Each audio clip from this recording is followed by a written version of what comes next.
Welcome to the Hustle Skirt Podcast, the show that brings you economic equity for everyone, every day, with your host, Debra Gould. Yes, I am Debra Washington Gould, President and CEO of Debra Gould and Associate Inc., DGAI, a management consulting and performance management business founded in 1996, based here in New Orleans, Louisiana. As a small business owner, it's a priority of mine to support others, especially minority, small, and women-owned businesses. My big why. My desire is greater than my fears.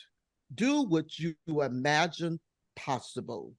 Do the hard things, Debra, if that means showcasing other entrepreneurs who are ordinary people who are doing extraordinary things.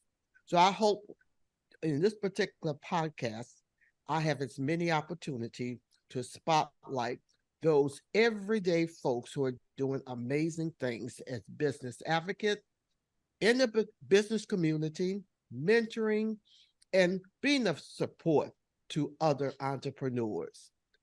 Change the narrative is what I say. Change my own narrative in my head because I simply believe strongly in abundance mentality. No fear. That's why I'm able to showcase others, whether you are a competitor or not. We are all been blessed with certain talents and skills to be of service to others in our products and services. I am not one that get caught up in scarcity mentality. Those folks are the ones who don't like to share, or simply, if there's an opportunity to partners, they're reluctant. They're the it people. They want to go after themselves. But I am going to work on focusing on abundance mentality. There are no limits to what I can do and capable in doing. That's, ladies and gentlemen, my big why. Why did I create the Hustle Skirt podcast? To bring before you entrepreneurs like my guest today. So here's my big ask. Before I really get into the Hustle Skirt, Debra Gould and Associates, here's your invitation to visit my company website at www.gouldassociates.com, where you can learn more about my professional service offerings in management consulting, training, facilitating, and executive coaching, and business motivational keynoting. So keep in mind, it's all about the Hustle Skirt podcast. The mission of it is to promote, communicate, and amplify the influence of men and women entrepreneurs for profit businesses. Our guest today is for profit businesses, and you're going to hear about all of the amazing things she's doing in the New Orleans business community. Occasionally, I will invite a C-suite or a higher executive with a corporation or a nonprofit organization. So stay tuned. You'll be just as intrigued to meet a C-suite or a higher executive, just like our entrepreneurs. My guest today, Stephanie for real, and Debra. When you think about the Hustle Skirt podcast, will be an opportunity for interviewing Stephanie to connect with and market her services, PJ's Coffee, to everyone. I mean, everyone. So this platform is created to celebrate, value, appreciate, and embrace PJ's Coffee co-owner and founder, Stephanie Chambliss. So with that being said, let me introduce you to this phenomenal person we have here today. But before I do that, let me just give a quick shout to Stephanie.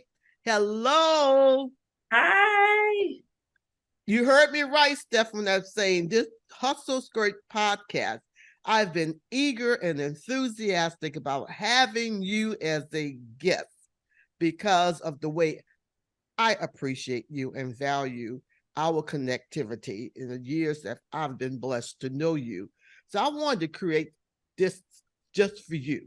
So thank you for clearing your calendar to hang out with Debra for a little while. So here we go, Stephanie. So I want everyone to hear your credentials. Stephanie Chambliss, a New Orleans native. Miss Chambliss is the Chief Executive Officer of Crescent City Coffee, DBA PJ's Coffee and Tea, located at 5733 Reed Road in New Orleans. Stephanie, make sure that I want you to reinforce that throughout this interview. So because there's a lot of PJs throughout the city of New Orleans. However, I want you all to make sure you pop in and say hello to Stephanie and her team.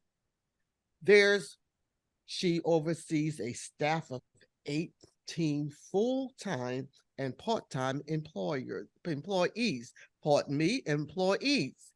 Ms. Chambliss received her Bachelor of Arts degree in accounting from Louisiana State University and her Master's of Business Administration from Texas Southern University.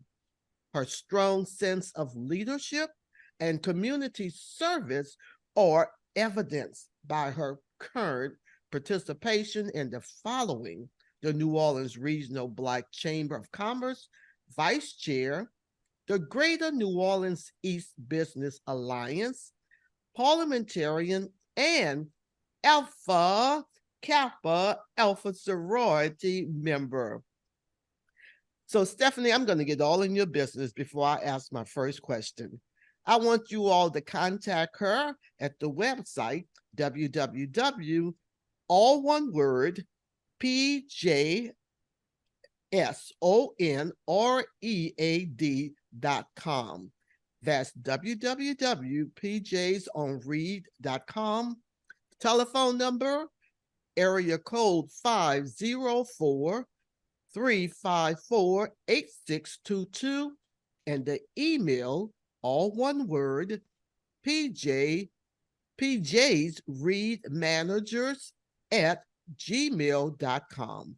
I want to repeat that because I may have missed something here in the translation. pjsreadmanagers@gmail.com. The business hours, 7 a.m. to 3 p.m., Sunday through Saturdays. With that being said, y'all, to my viewers, help me welcome once again Stephanie. Hello. Hi, Miss Debra. Thank you so much for having me. Thank you so much for being patient with me. I know you're an entrepreneur, so you know the life of an entrepreneur. You're always on the go, just trying to manage everything. But, it's people like you who really work with entrepreneurs and make sure, that we keep our our schedules together and keep our time commitments and promises that we made. So I really appreciate that, and I was going to do this no matter what. I wouldn't have missed it for the world. So thank you again for having me. I was not expecting that, but I received that validation. Yes, Stephanie. I noticed that we're wearing our pearls, but we're not here to talk about that today. But I just happen to notice that we're both shining with our pearls. Well, it's a serious matter. It's a serious matter. So let's do this right now, because I won't keep you long, but I just want everyone I know about Stephanie. I want others to know about PJ's on Read. My first question, so you can let everyone know, tell me about yourself. Okay. As you stated, I graduated from Louisiana State University with a degree in accounting. That happened to be the year that Hurricane Katrina hit. So graduated in May. My apartment lease was up that July. So I moved back home July. Hurricane Katrina hit August 29th. I was supposed to attend a local university for my MBA. But as a result of Hurricane Katrina, I evacuated to Houston and was able to enroll at Texas Southern University right away that semester and start the MBA program. I completed that program 2 years later. In May of 2007, I moved back to New Orleans. I was homesick, missing my family, ready to get back home. So I returned back to New Orleans working in the capacity as an accountant. So I spent some years as an accountant doing local work at nonprofits and for-profits. Long story short, I purchased my first home in New Orleans East in 2008. But because of the line of work that I was in and always studying along the way, we did not have any coffee shops in this area. So, I don't like to work at home. I don't like to study at home. I like to keep work and study outside of home, but I had nowhere in this area where I could work or study. I also knew that there were a lot of professionals, young professionals and seasoned, just like me, whether they were accountants, attorneys, financial advisors, everybody, realtors, people who just needed places where they can meet with customers or clients and or study, college students.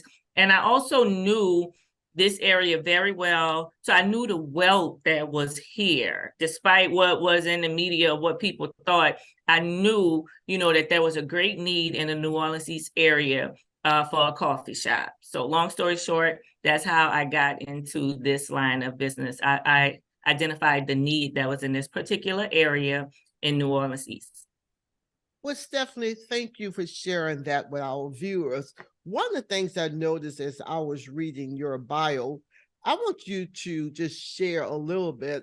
In addition to being a successful entrepreneur, you made reference to your financial, what led you to your MBA at Texas Southern. So can you just kind of just share with us how expanded your career has been prior to deciding on entrepreneurship? Can you take a moment to do that?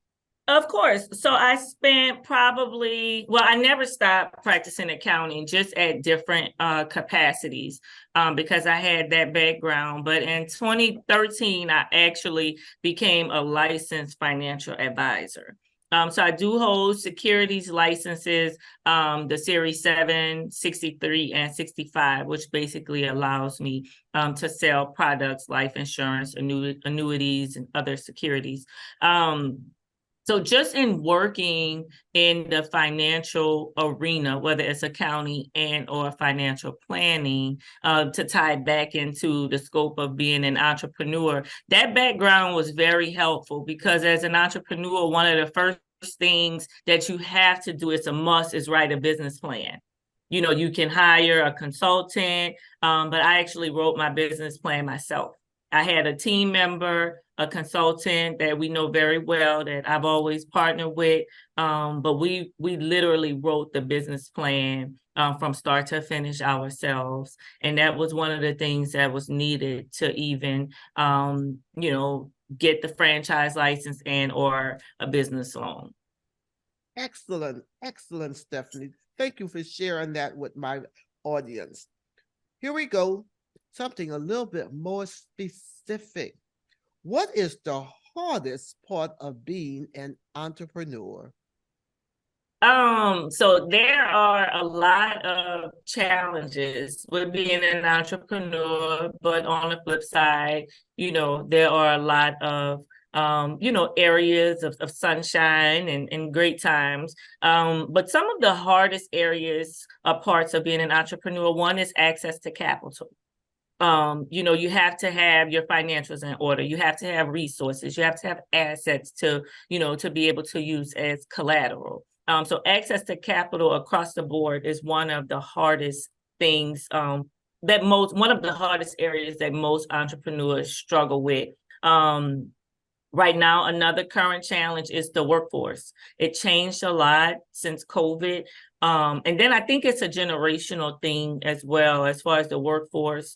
So the workforce, keeping the place fully staffed, it's a challenge from time to time. But as an entrepreneur, that you always have to look for solutions, always. So one of the things we learned after we got a full staff was to never stop hiring. So we're always interviewing and hiring.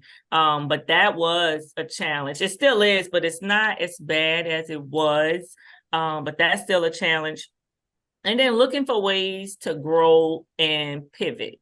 Last year we were very successful with implementing our beignet program. So, the beignets really took our store to the next level. So we've been struggling with figuring out, what's the next big thing, the next best thing. So that's one of the harder parts as well, just continuing to figure out how to grow and pivot the business. Well, I'm for sure one that have to guard myself. The beignets are just so excellent. I'm glad you mentioned the growth and having to pivot to become creative in the business. And so when I walk in the door, the aroma, always have my mind on my velvet ice. Okay. And then I smell the beignets. But I like what you shared in terms of the hardest part of being an entrepreneur. And as I speak to startup as well as existing businesses, we all go through access to capital. So I'm glad that you have shared that bit of information with my audience. And also, yes, the impact of COVID in terms of the generational, how the workforce, in terms of people kind of like moving around and having so many options in terms of remote or hybrid or back in the office, and having to, I'm sure HR directors are just pulling their hair out in terms of how to deal with that dynamics of the generational gap here. And always having a solution, not putting all your eggs in one basket, and just your awareness of your master's program as an entrepreneur and doing the financial planning and other things in your professional that's kind of keep you in that mindset of solution. Yes, So thank solution-driven. you. Yes. So one more question for you. At what point did you look at your business and consider it a success? So that's an interesting question. I think it's twofold, because I think that we're a work in progress. So, always trying to continue to grow and to do better, always trying to get better. But there have been some pivotal points where we have overcome major challenges that I must admit, that I think has given us some level of success. Number one could be surviving the pandemic. We opened in April of 2019, and as you know, COVID hit the end of 2020, the end of 2019, the beginning of 2020. So we were right on the cusp of a pandemic, which was totally unexpected. And again, there's that solution driven. There is that, how do we pivot and go into survival mode? So I think that us overcoming and surviving a pandemic is one of the points that I would consider us being a success. I think that us opening in the area that we actually opened the store in, New Orleans East. If you're from New Orleans, you know what the East is, what it always has been. But for people who are not from this area, it would be considered an underserved market, and sometimes people would not want to invest. But, this brand, PJ's, took the opportunity to partner with us, Crescent City Coffee, to open PJ's on Read. And we have proven to be in the top 25% of all PJ's.